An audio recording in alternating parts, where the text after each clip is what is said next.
నిన్న రాత్రి నేను మునుగోడు నియోజకవర్గం పోవడం జరిగింది. రాత్రి కార్యకర్తలతోటి మా నాయకులతో ఉన్నప్పుడు రేపు అసెంబ్లీకి ఇక్కడి నుంచి పోతున్నా అంటే మునుగోడు నుంచే డైరెక్ట్ అసెంబ్లీ సమావేశాలకు అటెండ్ చేస్తున్నా అంటే మేమందరం కూడా మునుగోడు నియోజకవర్గం సందర్భంగా మీరు పోతున్న మీతో వెంట వస్తాం.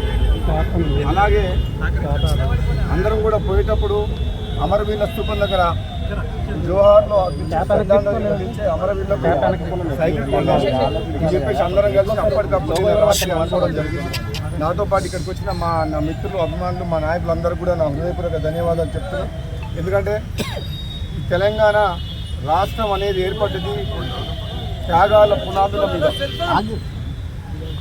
ఈ రాష్ట్రం 60 ఏళ్ల కళ నెరవేరింది త్యాగాల పునాదుల మీద. తెలంగాణ ఉద్యమకారులు వాళ్ళ కష్టం, ఎంతోమంది అమరవీరుల ఆత్మ బలిదానాల త్యాగమే ఈరోజు తెలంగాణ రాష్ట్రం. ఈ తెలంగాణ రాష్ట్రం మన స్తూపం, అమరవీరుల స్తూపం అంటే మాకు గుడితో సమానం.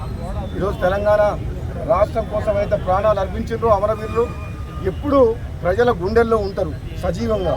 అందుకనే మొట్టమొదటి సమావేశం ఎఫెక్ట్ అయ్యారు కాబట్టి నేను మా సహచర మిత్రులు అందరూ కూడా ఆ వరద బాధితులకు సహాయ కార్యక్రమాల్లో మేము పాల్గొంటాను పోతున్నాం. ఇది మొట్టమొదటి రోజు సమావేశం కాబట్టి ఇక్కడికి రావడం జరిగింది అంతే.